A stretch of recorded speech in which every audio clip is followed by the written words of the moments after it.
Robert Roberson is scheduled to be executed by the state of Texas on October 16th. His case has nothing to do with fire. It's about so-called shaken baby syndrome. The forensic science used to convict him has since been discredited. Yet somehow, Roberson is still facing death. How does the state execute someone when the very foundation of their conviction has crumbled? Well, here's the thing. It wouldn't be the first time. Texas has already walked this path. And the protections that were supposed to prevent it, commissions, reviews, safeguards, they were largely born out of another death row case. A case where a man was condemned by disproven arson science, despite overwhelming evidence that the fire he was accused of setting was not arson at all. Texas pushed forward anyway. They put the needle in his arm anyway. That man was Todd Willingham. His execution remains one of the greatest miscarriages of justice in Texas history. But Texas still hasn't learned the lesson. They're poised to repeat it, this time with Robert Roberson. Today, we will revisit the Willingham case, the horrific fire, the faulty science, the ignored experts. But more than that, we're talking about an epidemic in the justice system, a system that is supposed to search for truth and deliver justice. But too often it has been reduced to a numbers game. Wins over truth, careers over lives. There's a word for that. Corruption. And in Roberson's case, corruption looks ready to deny the very existence of truth itself, if truth means admitting past mistakes. This is Texas Justice revisiting the Todd Willingham case, because the lessons of Willingham's wrongful execution have not stuck, and another man's life now hangs in the balance. This is Crime to Burn.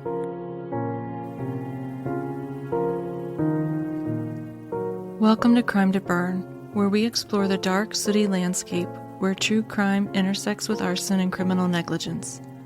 Join us as we sift through the ashes to bring you the story of what really happened.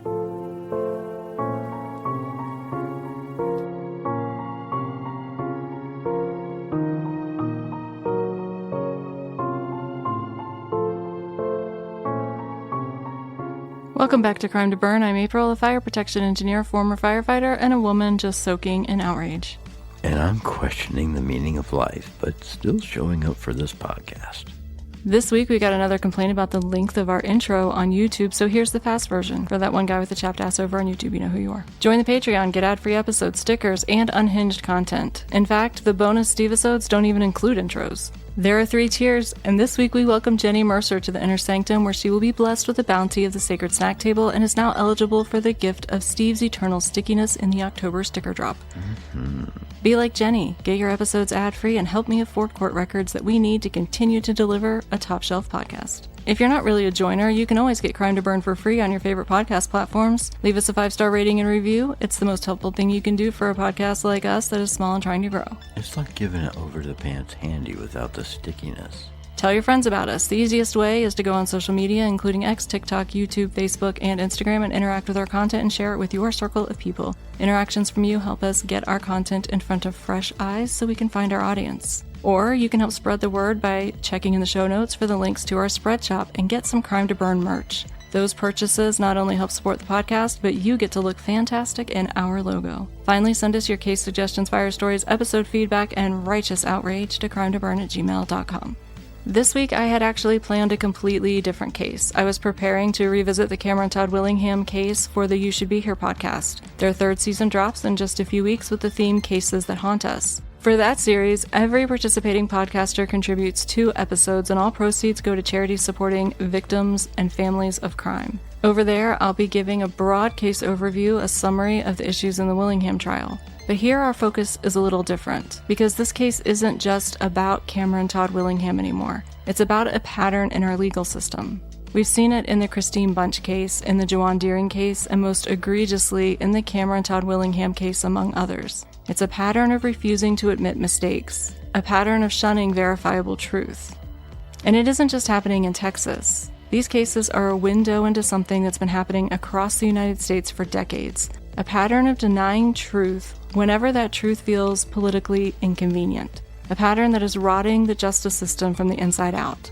Make no mistake, allowing the execution of a man that was convicted and sentenced based on now disproven science is not justice, it's murder. And the state of Texas is about to murder a man who was wrongfully convicted, and it won't be the first time. These two cases have become rallying points for activists and death penalty abolitionists. But let me make one thing clear. I'm not here to debate the death penalty. I'm here to drag the flaws of this system into the light, and I'm here to help those fighting for Robert Roberson's life gain support. Because there are few things more terrifying or more obscene than facing your death for a crime you did not commit. Robert Roberson is still waiting for the courts to rule on his petition for a new trial. At the time of his daughter Nikki's death, prosecutors charged him with murder. Doctors testified that her injuries could only have been caused by shaken baby syndrome. They also pointed to Roberson's demeanor, his lack of visible grief, as proof of guilt. But Roberson is autistic. What others interpreted as coldness was in reality a symptom of his neurodivergence. His defense attorney, relying on the prevailing medical consensus, believed the shaken baby diagnosis was ironclad. Instead of challenging it, the attorney pursued a strategy of arguing that Roberson had shaken Nikki, but without malice. Roberson refused a plea deal because he maintained his innocence. He never shook Nikki. But when the case went to trial, his lawyer couldn't effectively refute the state's medical evidence, leaving the defense weak at best. 6 years after Roberson was convicted and sentenced to death, the American Academy of Pediatrics walked back its 2001 claim that a specific set of symptoms definitively proved shaken baby syndrome. We now know that other conditions can produce the same signs. As a result, people in at least 20 states have been exonerated. In Nikki's case, her doctors never examined her broader medical history. In the days before her death, she had been sick, prescribed Phenergan for vomiting, a drug that now carries a black box warning against use in young children with Nikki's risk factors. Nikki had a history of antibiotic-resistant infections and frightening episodes where she would suddenly stop breathing. On the morning of her death, Roberson reported that she fell, but didn't seem seriously injured. He put her back in bed, only to wake up later and find her unresponsive. She fell from what? She fell out of bed. She was 2. Doctors revived Nikki, but the lack of oxygen had already caused irreversible brain damage, and she was declared brain dead. Later reviews of her records by independent experts found that Nikki had severe bacterial and viral infections, including pneumonia, and had actually gone septic. The head injury noted by doctors was consistent with Roberson's account of a fall from bed. Toxicology revealed dangerous levels of Phenergan, which likely impaired her ability to breathe. Multiple experts now agree Nikki died from pneumonia, septic shock, and respiratory depression from the medication she was prescribed, not from shaking. Yet the jury never heard that evidence. They only heard that her injuries matched shaken baby syndrome. They heard a defense that didn't deny Roberson shook her, only that he didn't mean to cause harm. Today, 10 independent pathologists and physicians have issued a joint statement saying Nikki's death was not caused by shaken baby syndrome.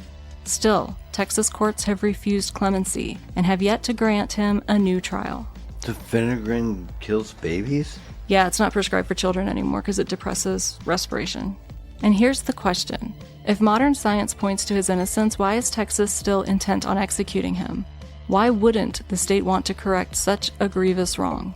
To answer that, we need to look back at the case of Cameron Todd Willingham, because Texas's history with ignoring bad science is long, and it's deadly. We actually covered the Cameron Todd Willingham case back in the earliest days of Crime to Burn, when Jenny was still co-hosting with me. If you want to hear Jenny's take, you can go back to episodes 2 and 3. But today we're going to revisit that case because it's crucial to understanding what has gone wrong with the justice system in Texas. And honestly, it's worth rehashing because the lessons we should have learned from Willingham's execution clearly have not stuck. Cameron Todd Willingham, he went by Todd, was not a model citizen. He came from a rough family background, dropped out of high school, drank heavily, and had a reputation for getting into trouble. But then he met Stacy. She was a high school senior at the time, and despite his flaws, Todd fell hard for her. He and Stacy married, and before long she gave birth to their first child, Amber. Soon after, the family grew again with the arrival of twin girls, Cameron and Carmen. But home life was rocky. Reports suggest that Todd could be verbally and physically abusive towards Stacy. Many in the community criticized his lifestyle. He wasn't steadily employed, and he continued to drink heavily. Still, despite all his flaws, there was one thing everyone agreed on. Cameron Todd Willingham adored his daughters. On the morning of December 23, 1991, Stacy got up early to head to Goodwill, hoping to find a few Christmas presents for the kids. Todd stayed home with Amber and the twins, who were still asleep when Stacy left. Before long, the twins woke up. Todd fixed them bottles and set them back in their room with the baby gate, letting them drink their bottles while he tried to catch a few more minutes of sleep. Todd later said he awoke to Amber calling for him, and the house was already filling with smoke. He dropped low to the ground and rushed toward the children's room, the air thick with oily black smoke. When he reached the doorway, he saw flames. As he tried to climb over the baby gate, the heat seared his skin and caught his hair on fire. The intensity drove him back, forcing him out of the house. Neighbors heard him shouting. Todd was on the lawn, begging them to call the fire department while he grabbed a stick and smashed the window into the girl's room, desperate to reach his babies trapped inside. When Todd broke that window, the room erupted into flames, fire blowing violently out into the December morning. What he had triggered was flashover. By that point, the fire had already heated the furniture, bedding, and other fuels in the room until they were releasing flammable gases. Those gases collected in the upper layer of the room, mixing with smoke and the extreme heat. Flashover is the moment when those gases all ignite at once. It's one of the most dangerous and violent phases of a fire. Breaking that window provided a fresh rush of oxygen. Up to that point, the fire had the heat and the fuel vapors it needed, but what it lacked was an adequate oxygen source. The broken window gave it a new ventilation pathway, and that's when the flames exploded outward.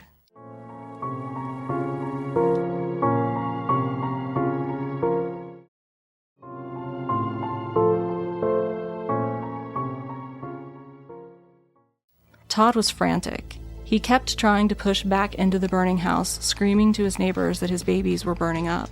And like so many people in the throes of crisis, Todd made some strange choices. When he couldn't get inside, he decided to move his car away from the house.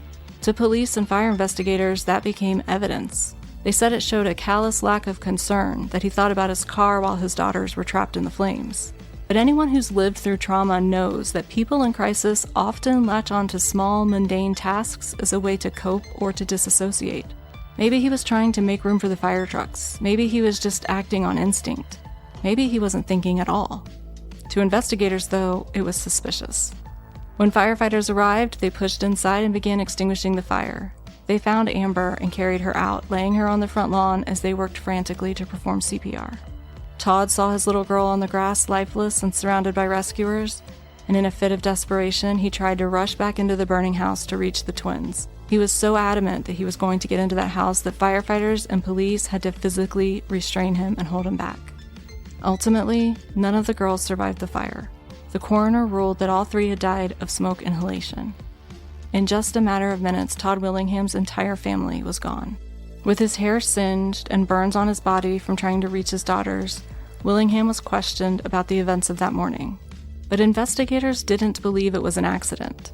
To them, Cameron Todd Willingham, the heavy drinker, the abusive husband, the man more interested in his dart game than in finding steady work, was suspect number one. Still, to prove arson, they would need more than just a man with a bad reputation. They would need evidence.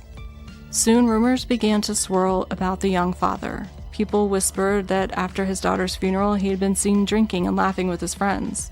There were stories about his temper, and the alleged abuse of his wife resurfaced. And before long, the speculation took hold. Maybe Cameron Todd Willingham had set the fire himself that had killed his 3 little girls. Police claimed they found evidence that showed Todd Willingham could be the kind of man to murder his own family. And what was this evidence? They pointed to what they called satanic artwork. What?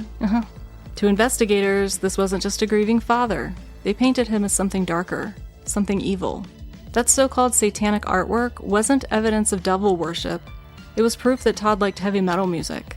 The drawings investigators pointed to were cover art from some of his favorite bands. But this was the early 1990s, and the shadow of the satanic panic still hung heavy over the United States. Throughout the 80s, news outlets and talk shows had primed American families to see evil in album covers, Dungeons and Dragons, all kinds of innocuous places. They warned of satanic cults supposedly on the rise, complete with human sacrifices and ritual abuse. But in the end, it wasn't Todd's taste in heavy metal that earned him a death sentence. It was old wives' tales dressed up as science and paraded into the courtroom as fact. When fire investigators combed through the wreckage, they said they found clear signs of arson. To them, burn patterns in the house weren't just the aftermath of a tragic fire. They were proof that Cameron Todd Willingham had intentionally set the blaze that killed his children. So what was this so-called proof? Investigators pointed first to the windows. They said that the glass showed a fracture pattern known as crazed glass. We know crazed glass equals your dick in your hand. Normally, glass exposed to extreme heat will crack in longer, straighter lines, but sometimes it breaks into a spider web of fine cracks. To investigators, that spider web meant something sinister. They testified it could only occur when a fire burned unusually hot and spread unusually fast, the kind of fire they claimed that could only happen if an accelerant had been poured. But that just isn't true. Laboratory testing has since disproven this claim. What actually causes crazed glass is thermal shock. Heat glass up, hit it with a burst of water like a fire hose, and the rapid cooling produces the same spiderweb pattern. Firefighters spraying water at a hot fire can create crazed glass without a drop of accelerant involved. So how did this myth become accepted as fact? Before the adoption of NFPA 921, the nationally recognized standard for fire investigation methodology, much of what passed as fire science was really just fire lore. Knowledge handed down from older investigators, rules of thumb that had never been tested in a lab, and gut feelings about what certain burn patterns meant. And remember, Willingham's fire was investigated in 1991, a year before NFPA 921 was published. That meant investigators weren't following the scientific method, they were following tradition. What they presented in court was not tested science, it was folklore, as reliable as a fortune teller's crystal ball at a county fair. Yet despite the fact that no one had ever proven accelerant-fueled fires caused crazed glass, this myth persisted in fire investigation for decades, and in Todd Willingham's case, it helped seal his fate. Investigators also testified that they found accelerant pour patterns on the floor. Here's the idea. When you pour a volatile liquid and ignite it, the fuel burns on top of the pool. The liquid itself actually acts as a thermal barrier shielding the floor underneath, but along the edges of that pool, radiant heat scorches the floor. As the pool shrinks, while it burns away, those edges move inward, leaving behind a distinctive, irregularly shaped burn pattern, kind of like a dark donut-shaped ring when you have a circular spill. And to be clear, those patterns can be valid indicators of accelerant. But there's one very important caveat. They're only valid before a room reaches flashover. In flashover, the gases in the hot smoke layer ignite. That means you literally have fire burning in the air above the floor. Where those flames flare up depends on ventilation. In some cases, the entire room ignites at once. In others, before full involvement, you get like rolling fire in the smoke layer itself. And those flames radiate heat downwards. That radiant heat can scorch the floor in irregular spots, leaving behind burn patterns that look identical to accelerant pour patterns. But here's the problem. Fire investigators weren't widely taught this until after NFPA 921 was published. Before that, many investigators assumed any irregularly low burns were proof of accelerant. As a result, countless post-flashover fires were called suspicious based on patterns the fire itself, not an arsonist, had created. Then there's alligatoring. Alligatoring is just the char pattern wood develops after a fire. As wood burns, the surface forms dark blisters separated by cracks, creating a texture that looks like alligator skin. Somehow, fire investigators came to the belief that you could read the speed of a fire from those blisters. The rule of thumb was large, shiny blisters meant a fast and hot fire, usually caused by an accelerant. Smaller, flaky blisters meant a slower, accidental fire. On its face, that's absurd. Large and small are completely subjective terms, and no one ever tested the theory in a lab. When laboratory studies finally were done, the results were clear. The size of those blisters had nothing to do with accelerants. It all depends on the type of wood and its moisture content. Whether a fire starts with gasoline or faulty wiring, the alligatoring looks virtually the same. But perhaps the most damning piece of testimony came from the investigators' use of V-pattern analysis.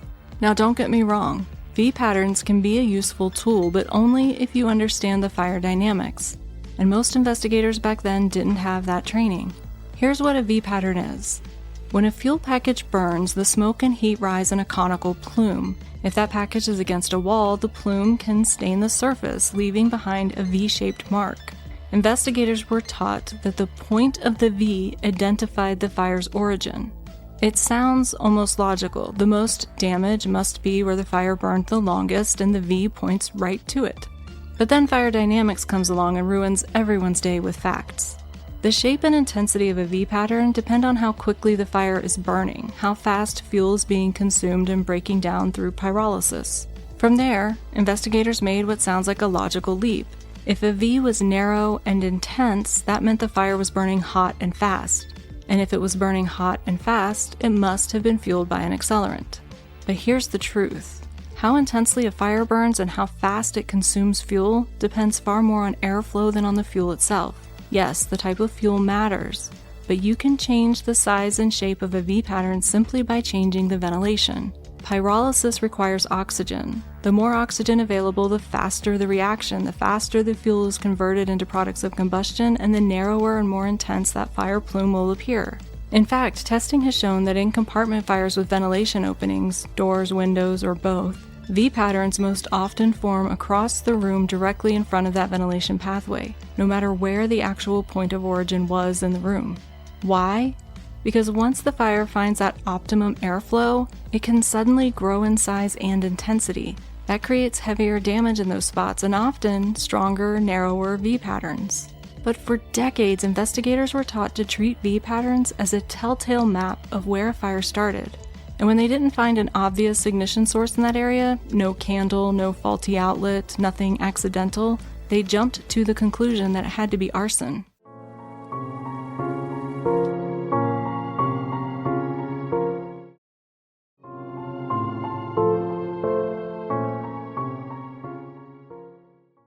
When Cameron Todd Willingham was arrested and charged with murdering his children, the NFPA and other fire organizations were only just beginning to push back against these old myths. And it wasn't as if NFPA 921 dropped and everyone suddenly said, "Oh, of course, we've been wrong all along." Far from it. The new standard was resisted by many investigators because it challenged everything they thought they knew about their craft. For decades, fire investigation had been taught as a checklist. Look for crazed glass, look for pore patterns, look for alligatoring. Investigators weren't trained to apply the scientific method. They weren't trained to think in terms of fire dynamics. NFPA 921 demanded a deeper understanding, and for a lot of seasoned investigators, that was uncomfortable. Willingham's attorney was stuck between a rock and a hard place. On one side, state experts swore the fire bore irrefutable signs of arson. On the other, no experts were stepping forward to say, "Hold on, these are myths and not science." So what was left?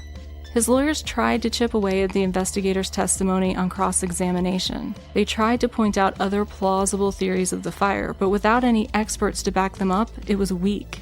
So they also tried to lean on Todd's character, arguing how much he loved his kids and how he would never have hurt them.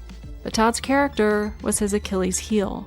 He had a history of fighting with Stacy, allegations of abuse. He was unemployed and drank heavily, and worst of all, in the eyes of early 90s Texas, he listened to heavy metal.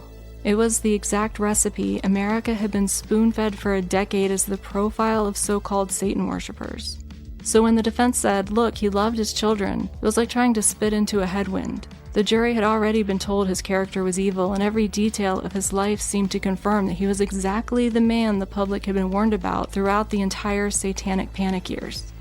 And I'll be honest, I had sympathy for Willingham's attorney, at least at first. He was trying to defend a man with a deck stacked against him. But then I saw him in a documentary interview, and suddenly my sympathy evaporated. Because here's the thing, he looks like a normal guy until he opens his mouth. And that's when you realize his head is lodged so far up his own ass that he must be the most flexible man in Texas, if not the world. Now, I don't want to sit here and say he's a bad person. I only know him from a few interview clips. But if those clips are an accurate reflection of his personality, of his hubris, of the insolence, and the outright refusal to accept proven facts, then honestly, I'd rather have dinner with a pile of horse shit than attempt polite conversation with this buffoon. Hey, dinner's at 5.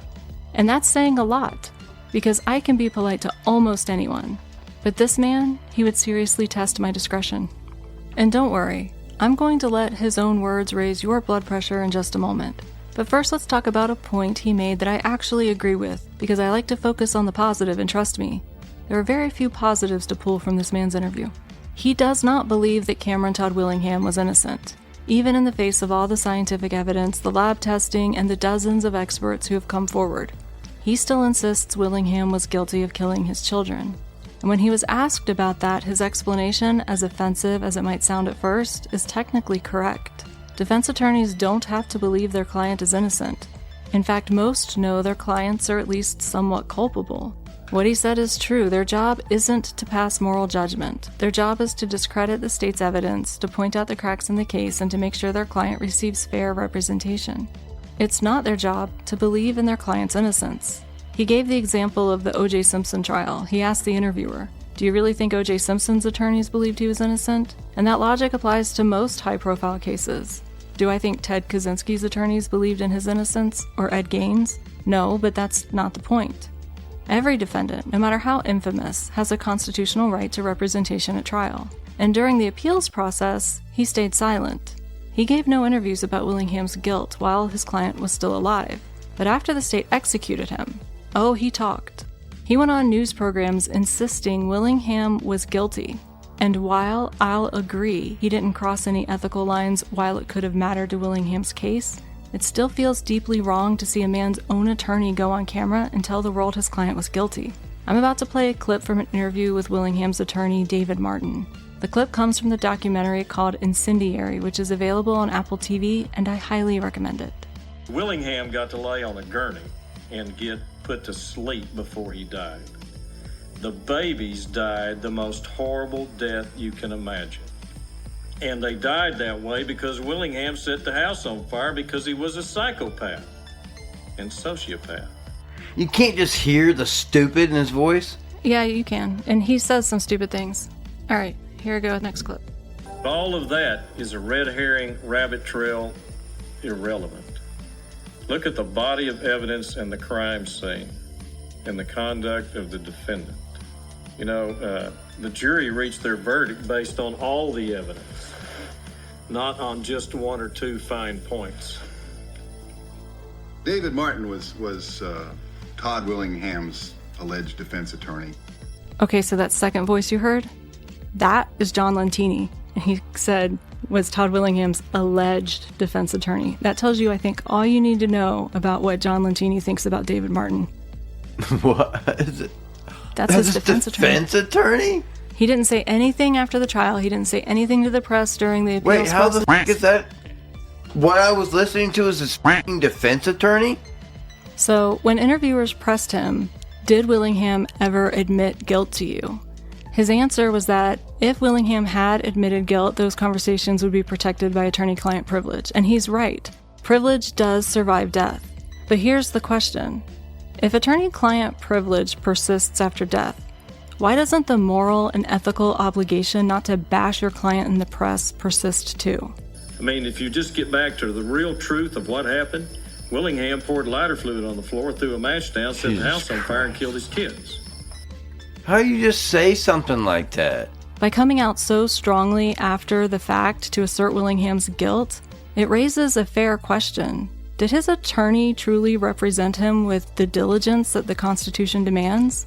The vitriol he projects in those interviews isn't subtle. And if he harbored that kind of resentment and disdain for his client, is it possible that he didn't exhaust every avenue to challenge the state's case? Now, and this may be the last compliment I pay him, he did make a good point in an interview. He said he hired a fire investigator who confirmed the state's findings. And because he was a public defender, his budget was capped. He had to pay that consultant whether their opinion helped or hurt.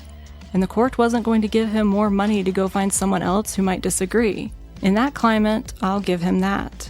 Back then, NFPA 921 was brand new, and many fire marshals and organizations like the International Association of Arson Investigators were openly criticizing it. Finding an expert willing to stand up and refute the state's conclusions probably would have been a stretch for any public defender with limited resources. But here's the problem. The science was already shifting. Questions about those old fire myths were already being raised.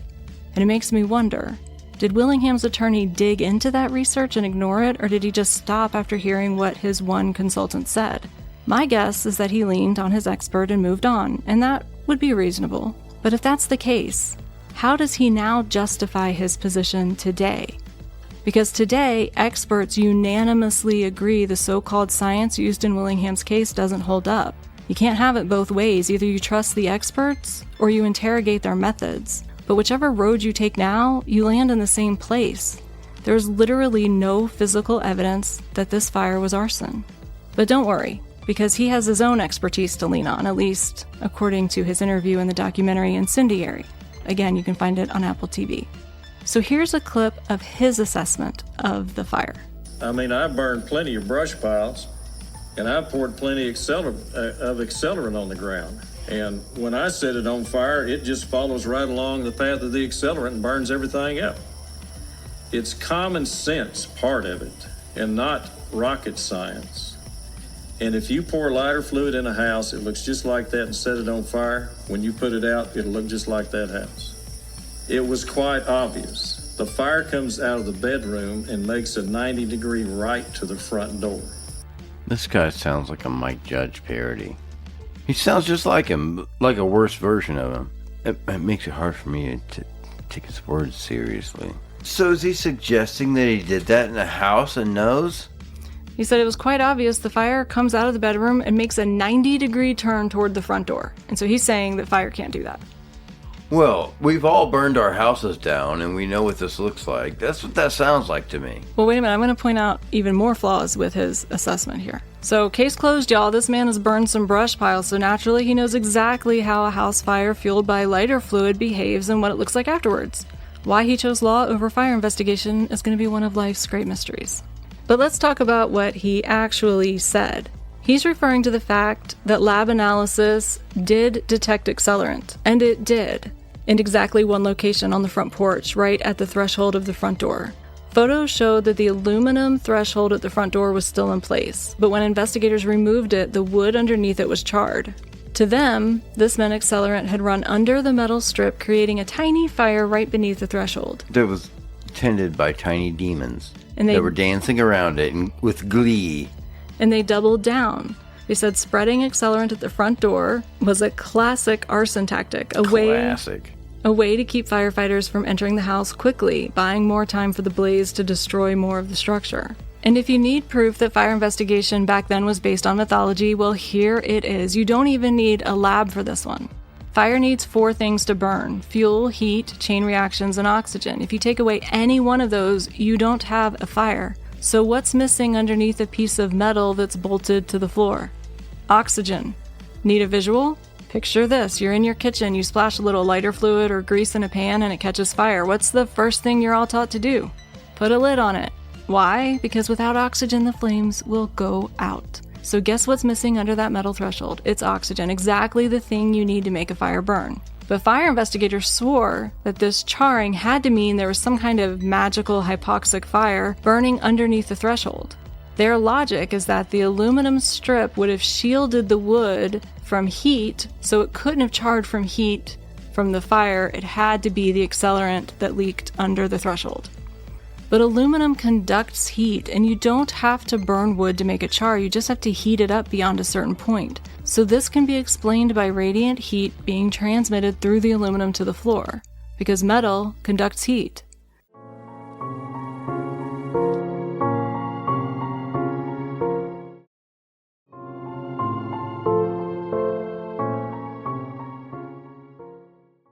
The fact that a fire investigator could stand up in a courtroom and claimed fire burned under a solid piece of metal without an air gap while ignoring basic heat conduction makes my head want to explode. And then Mr. I burned a brush pile so I know more than fire expert strolls in and says he's smart enough to back that absurd conclusion. Sir, just shut up and sit down. You may as well be on stage trying to convince us that you can cure COVID by gargling bleach. That's the level of stupid that you just spouted. And I'm not done with you yet. You said the fire came out of the bedroom and then made a 90-degree turn to the front door. Guess what? Of course it did. That was the ventilation pathway. That's where the oxygen was. Fire follows the airflow. It is not on rails. It does not have to move in straight lines. And this isn't speculation. We can prove it. We even have computer models now that can simulate exactly how a fire moves based on the ventilation pathways. So here's a thought. Why don't you sit down, shut up, and maybe spend more time reading instead of talking? I recommend you start with anything by John Lentini. Then maybe, just maybe, you'll learn something worth knowing. And here's the real kicker. Yes, the lab did find evidence of lighter fluid right there on the front porch, around the front door. But guess what else was on that front porch? A grill. And next to it, a bottle of lighter fluid. That's where Todd kept it. So of course there was lighter fluid on the porch. That's not suspicious, that's grilling. But here's what matters. Where else did the lab find lighter fluid?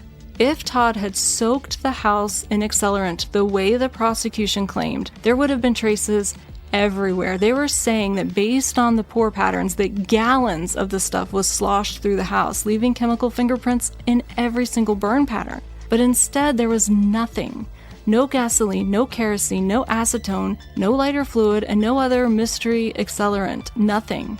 Just a little bit of lighter fluid exactly where you'd expect it on the porch by the grill. So let's say for the sake of argument that Willingham really did what the prosecution claimed. According to them, he doused the entire house with lighter fluid and then stepped out onto the front porch and lit the trail that he left out the door. They said they knew that he was out of the house when he lit the fire because he didn't have any burns on his feet. What? They said that he knew he had lit the house from outside, that he had left a trail out the front door and lit it from outside because he was barefoot and his feet were not burned, so he hadn't tromped through the fire that he had lit. But he did have burns on his head, which they claimed were self-inflicted to deflect suspicion. So here's their theory. He soaks the house with gallons of lighter fluid, somehow disposes of all of those empty containers without a trace except for one on the front porch, leaves zero chemical residue anywhere inside the house, and then burns his own head on purpose and melts his hair, and then later has to be physically restrained by police and firefighters while trying to get back inside the house to rescue his girls. This theory collapsed for me at the lab testing stage. But someone still stood up in court and suggested a man intentionally burned his own head and nobody laughed. Now, I've seen plenty of people who were intimate with ignition get burned, but in the prosecution's version, he wasn't even inside when this fire erupted. The fire was supposedly bigger than he had expected, and oops, he got burns. Except in their telling, he would have had to be outside already and clear of the flames and would have had to go back in and burn himself. How does this sound logical to anyone? And here's the kicker. If he had really used gallons of lighter fluid to soak the house, how dumb would it be to leave one of them sitting on the porch? Where were all the other empties? Why didn't police find some sort of trail of discarded cans? Why wasn't there a single shred of evidence of the mass quantities that it would have taken to pull this off? It's because it wasn't there. And finally, not all accelerants are created equal. Gasoline, highly volatile. Pour enough of it, and yes, you would get a massive fireball that explodes into flames. Lighter fluid, though, not so much. If lighter fluid behaved like gasoline, your backyard barbecues would be a whole lot more theatrical and would probably end with more emergency room visits and fewer eyebrows. Spray lighter fluid over a board and light it. And then take an identical board in the same conditions and use the same amount of gasoline. You will get two completely different fires with very different intensities. Lighter fluid is designed to burn slower. And here's the thing. The lab testing confirmed it. What they found on the porch wasn't gasoline, it was just lighter fluid. There was no evidence of gasoline anywhere. It's way more oily, it goes slow. It does go slow. But the prosecution's entire theory of this fire depended on it behaving like gasoline, a huge immediate whoosh. The house goes up in seconds. Todd slipping away to dispose of imaginary empty bottles, burn his own head, and somehow make it back in time to tell the neighbors to call the fire department. I'm sorry, Mr. Martin, but your quote-unquote experience lighting brush piles doesn't cut it here. Gasoline and lighter fluid are not the same thing. They don't burn the same, they don't leave the same evidence, and even in the most intense house fire, hydrocarbons don't just vanish or burn away. The lab would have found them, especially in the quantities the prosecution is alleging. So do us all a favor, sit down and kindly shut the up. And this is only the beginning of the story. The background, the series of failures that led to the execution of Cameron Todd Willingham. Because of this case, Texas has passed new laws designed to throw out convictions based on junk science, but Texas also has a long history of looking the other way when asked to review its own errors. And that history is about to repeat itself on October 16th, when the state plans to execute Robert Roberson for the death of his daughter Nikki. A death that science no longer supports. A death that has more than enough compelling evidence to demand a new trial. It's too late to save Cameron Todd Willingham, but it is not too late to save Roberson. So please, go to today's show notes. I will make the links big and impossible to miss. Tell Texas not to execute Robert Roberson without giving him a new trial. His jury didn't hear science, they heard theories. And we have science now. And he deserves justice. Because justice is truth. Justice is examining our mistakes and learning from them. And justice is powerful. But executing an innocent man is unconscionable. So come back next week as we wrap up the Cameron Todd Willingham case because there's still a lot more to unpack. The misdeeds don't end with faulty science. They lead straight into a network of backroom political dealings, and they lay part of the blame for Texas's failures right at the doorstep of the governor's office. On Crime to Burn. I don't know why. I think the word ambiance sounds nice, and the word ambient sounds annoying. At some point, the music will stop, but my jawline goes on forever. Oh no, you started this bullshit. I did? What did I do? You had a picture of a guy on your laptop. Yes. And I thought it looked like a Temu version of that guy from Kickboxer. Yeah, that's David Martin, and he was Cameron Todd Willingham's defense attorney. Look, I'm so stressed out about this episode, I'm breaking out in hives. While you train here, listen. Just listen. With your mind, with your heart, with your whole being. You must learn to be faster than any punch or kick. That way you won't get hit. So let me see if I understood what she said. She was like, you a good fighter? Yeah. You a defense good? Yeah. Must train differently in America. Your defense stinks. That's not exactly how the conversation went. I tell you then, you say they no good fighters, and that their mothers have sex with mules. I've never said that. Welcome back, you gluttons for punishment. I'm kind of not delicious. I think you are. But you're a sick freak. Like, be it as it may, a hobby, it's not necessarily a great cover for your psychosis. What's my psychosis? Oh, my podcast? The thing where you have a easy time falling asleep listening to horrible murder stories. No, that's not really psychosis. That's what someone with psychosis would say. The saner segment of the population prefers death metal. I don't know. I feel like when I just have regular conversations with people, I overwhelm them on accident. I don't mean to. I would rather have to go through TSA than listen to death metal. Oh, no. No. That's how. And you know how much I hate going through TSA, so that's how uncomfortable I feel. Fey Dodo? Is that what you said? Yeah, I was right. A Fey Dodo. It's a Cajun dance party. Mosquitoes love egg sandwiches. Do you feel like you're stuck in a corner? No, I've got ball space and everything. I don't require ball space. I am less compact than you. But I also don't have boobs. Please continue to regale me with your horror. And this is what crazy people say. Their third season drops in just a few weeks with the theme Cases That Haunt Us. That haunts me. I am magic. I really want this thing to work out like Luke Skywalker's robots. It sounds like Hank Hill's on methamphetamines and barbiturates simultaneously. I mean, it was arson because I don't understand the way reality works. And because of that, well, f*** you. And this episode's brought to you by overconfident rednecks that think that whatever the f*** they think is reality. He sounds like he can't find his own asshole in a mirror. This episode's brought to you by pompous, idiotic attorneys. When you need confidence without competence, Texas has you covered. This is what happens when you get your attorneys from Temu. Side effects of righteous outrage may include elevated blood pressure, excessive ranting, eye-rolling, muttering under your breath at politicians, and the uncontrollable urge to email your state representatives. Please consult your moral compass before engaging in prolonged outrage. Righteous outrage is for everyone. Common side effects include sarcasm, spontaneous fact-checking. Fact-checking? Where you're like, hey, that ass is a 10, baby. Woo! Smoking. If you experience apathy lasting more than 4 hours, seek immediate help. This is a Texas Justice PSA. Remember, folks, here in Texas, science is optional. Got disproven forensics? No problem.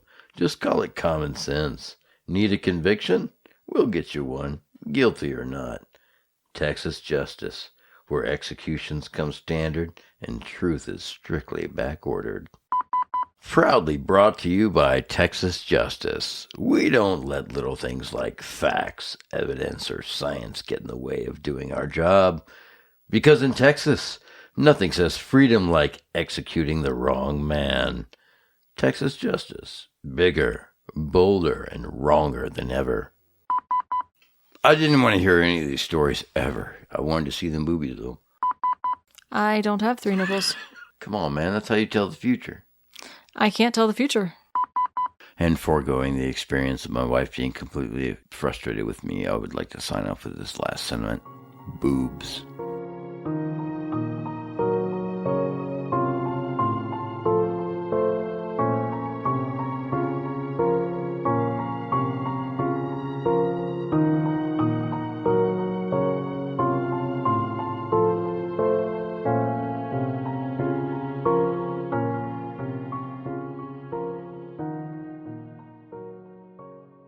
Crime to Burn is a production of Crime to Burn, LLC, where we light fires in your brain and not your buildings. All rights reserved.